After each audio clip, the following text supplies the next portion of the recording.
Hello, movie lovers. Excuse me. You're with Bob here, the old guy in Cosburn Avenue. He watches movies. I mean, he watches other stuff besides movies, but anyway, this is about movies. This week, I was supposed to do this yesterday. Rick came yesterday. We did Bob and Rick show yesterday. Now I decided to do what I watched this week today. Just switched it around a bit. Rick went to a party down at the Riverdale here. With a bunch of friends. So I am here today talking to you about movies I watched this week. I think I watched maybe 10. So let's get on with it. And I think if I mention a couple of movies here that people have watched, there's a couple of movies here that I got from and I got from Harry. So, True Lies. No, True Lies, I've seen most of it. I don't know how that works, but I didn't remember all of it. But I didn't put down first time watch because I think I saw it before, but it's probably so long ago I forgot, right? You know what I mean? One of those things. So True Lies, yeah, 1994. Arnold Schwarzenegger and Jamie Lee Curtis. She's funny. A Washington wife learns her husband is a spy. Well, yeah, they're home, you know, the mom and the dad, you know, and stuff like that. And he goes out and he goes to work, but he's a fucking spy, right? So anyway, it's funny. I gave it an 8. I think it's funny. I liked it, so I gave it an 8. Then I watched, I think this one I got from Harry. I think I did. About my father on Netflix. A man and his father spend the weekend with his fancy, wealthy and exceedingly eccentric family. Well, they're rich, eh? They got money coming out of the bazooka, right? And he's with their daughter. He's with their daughter. Robert De Niro's in it as the father. He gets to go visit these rich people. It's funny. It's funny. Anyway, I liked it. First time watch, of course. Robert De Niro, yeah. 2023 on Netflix. So yeah, I enjoyed it. And then I watched this one again. Yeah, I'm guilty. I watched John Wick in 2014. It's on Netflix. I had the movie. It's in my bedroom in the closet somewhere. But I was lazy. I said, I think I'll watch John Wick just for the, what is it? Just for the hell of it. John Wick, Keanu Reeves, yeah. 2014. Wow, a long time ago, eh? A long time ago. Really? Shit. An ex-hitman comes out of retirement to hunt down the mobsters who ruined his life. Well, yes, that's probably true. There's more to it than that. They shouldn't have killed his dog. His wife passed away from disease, cancer probably, I think. And when she passed away, before she did that, she went and got him a dog. So while he's home, there's a knock on the door and there's this little puppy that's delivered. Him and the little puppy getting along quite well together. Until the boys, those mobster guys, the Russians, decide to break into his house and steal his car and kill his dog. Boy. Anyway, 9 out of 10, John Wick. Then I watched The Comeback Trail, indebted to mobsters. There's that word again, mobsters. Who did I get this from? The Comeback Trail. Was it Harry too? Enlighten me, I forget sometimes. The Comeback Trail. Indebted to a mobster, a producer tries to kill an aging actor. Well, they got the scam going that, they'll put life insurance on the old actor, right? And then he'll have an accident and he'll pay out $5 million. Some funny thing like that. So it's starring Robert De Niro and the old actor, cowboy, is Tommy Lee Jones. So it was funny. The Comeback Trail. I gave it a 7. A 7. Where did I watch that at? I don't know, probably Netflix, I'm not sure. Then I watched Hitchcock, 2012. I think I got this one from I think I did. The production of Psycho strains Hitchcock's marriage to Elma? Yeah, reveal. Anthony Hopkins plays a good version of Hitchcock. Although, like you say, sometimes you can hear him, Anthony, in there in bits and pieces. That's Sounds like Anthony. Yeah, sounds like Anthony Hopkins. But most of the time he holds his voice well. Well, yeah, Prime. That's on Prime. Was that on Prime? No, so I gave it an 8.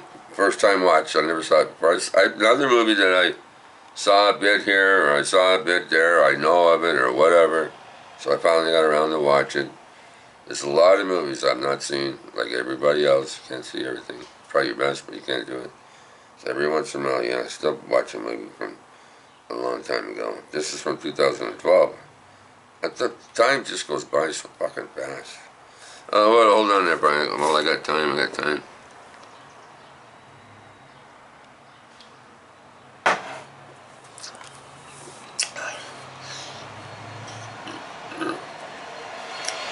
Oh, where was I?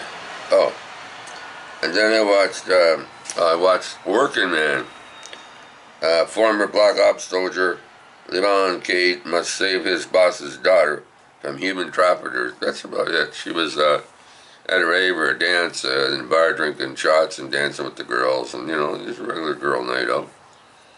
And they snatched her from the bathroom. They came into the bathroom, they grabbed her, took her out back, threw her in the car, and walked off down the road with her. So it was basically the story gets around to where he goes looking for her. He tries to save her. And a lot of stories are like that. There's lots of movies like that. Somebody gets kidnapped, they go look for her, try to save her, so just along that line.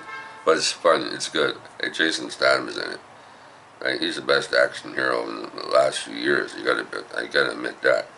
Keanu Reeves is alright, but he gets involved in a few different movies, like The Beekeeper from last year. That was a fantastic movie, right, Harry? So, but yeah, I gave that a Working Man. I think I gave that an 8. I'm pretty sure that's an 8. That's an 8 on a good day. Definitely more than a 7. So I give it an 8. And then I watched this. I have this in the shelf too. I was too lazy to go get it out. It happened to pop up on TV, and I said, "Yeah, I think I'll watch that." Because I'm sitting on the couch. I'm lazy. I watched Glory. What's Glory from? What year was Glory from? Oh, Glory's from what? I don't even want to begin. Glory. Anyway, I watched Glory. 87? It's been a while, hasn't it? I'm pretty sure it's been a while. Glory, yeah. Matthew Broderick. True story, based on a true story. And Morgan Freeman. Colonel Robert Shaw trains and then leads an all-black Civil War regiment. Yes. I cried at the end. Yeah, I bawled. Yep, I saw it lots of times. Still cried. Don't matter. I still got all teary-eyed and used the Kleenex, wipe my face off. I was just standing there knowing full well that I know it's a movie, but I'm like, you're standing there looking at what's going on here, and I've done it time and time again with movies, and they're all standing there and they're marching forward, and you know full well that these guys are all going to die, or most of them, right? So you get teary-eyed. Yeah, I'm guilty. I do it all the time. People say, why do you cry? You shouldn't. Why do you cry? But no, don't work that way, people. You get all sentimental like me, you cry. Look on the beach. Yeah, remember that movie On the Beach? What's it called, On the Beach? Gregory Peck? Well, that's a tear. Changing the subject. That's a tearjerker. Anyway, okay. Where was I?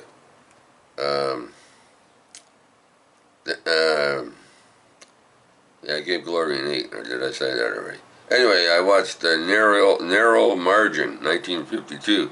This one was on TCM. Hitmen board a train to kill a racketeer's widow, escorted by a Los Angeles detective, Marie Windsor and Charles McGraw. Now, there's a gangster's wife on board this train. She's going to spill the beans. She's going to tell everything, right, that she knows about her husband's business or whatever's happening. So there's a cop on there, detective, with her to save her, to be with her, and stuff like that. So there's these 2 or 3 guys or whatever. They're trying to find out where she is, what car she's in, what booth she's in, and the sleeping arrangements there is. And so yeah, it's like a big size cat and mouse game, right? I never saw it before. It's quite interesting. I gave it a 7. First time watch for The Narrow Margin, 1952. Then I watched Jolt, 221 on Prime. A bouncer with an anger problem, goes on a revenge. Where's that word? Revenge. Fueled rampage after a murder on a friend. Her friend, her friend got murdered. So she takes it upon herself to find out who killed her friend. She has to take, what do they call? She's anger management. If she goes someplace that somebody pisses her off, right, which means she gets mad. She doesn't only does she get mad, but she'll stand up and punch him right in the fucking face, knock him out, sit back down again. So instead of getting angry and seeing that what she wants to do, she chokes herself. She gives herself an electric shock, and she gets back to, I guess, reality or wherever she is, that she didn't do that. But now, she's not jolting herself. She wants to find out who killed her friend, so it's pretty good. Yeah. A lot of fights, stuff like that, regular fights and kicking and punching, and it's pretty good. I gave it a 7, it's worth a 7, definite 7. Prime. And then I watched Long Gone Heroes from 2024. A Special Forces soldier returns to the field of battle to save a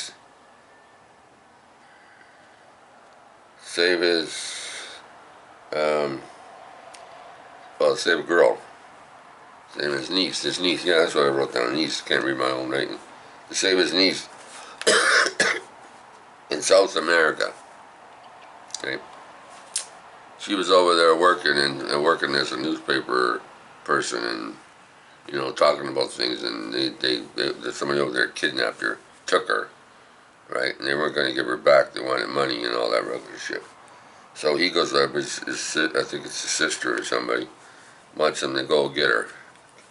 I'm not sure if it's his sister or not. But anyway, the main thing is another one where suddenly comes up a young girl and he goes and gets her. Takes some of his friends with him. There's a battle, there's guns, there's shooting, there's grenades, there's a whole bunch of shit happening. So it's a good movie. You like action? It's not slow, it's slow in a couple spots, but but it's not bad. It's not that bad. First time watch, I gave it a 7 out of a 10. So that's all the movies I watched this week.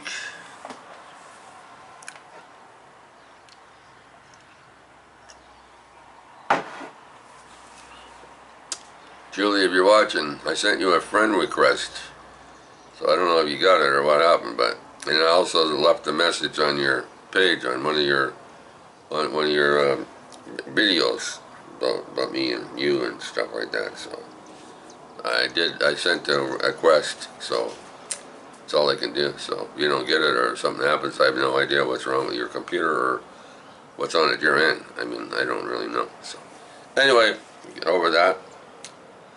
Alright, so there you go. Here in Canada, right here in Toronto, it's a nice day. It was nice all day. It wasn't hot and humid. It was just a nice day, a little cool breeze. The sky's trying to fight over whether it wants to have little white clouds hanging around or just a total blue sky. But it's nice here. It's about time. It took a long time to have a nice day. So the last few days haven't been too bad at all. So that's here in Toronto. And Edmonton and Florida is still playing for the Stanley Cup. And just because I'm a Canadian, I want Edmonton to win. That's Edmonton. I'm not an Edmonton hockey fan, as you always know, but I'm a Canadian fan, so that's where Edmonton fits in. I want Canada to win the Stanley Cup. Alright, people, don't forget, right? Give somebody a hug, buy somebody a hamburger, pay it forward, give your mom and dad a hug, give the next door neighbor a hug. Just don't get caught. Alright, peace and love. Love is the answer. And keep on watching those movies. Next week, people.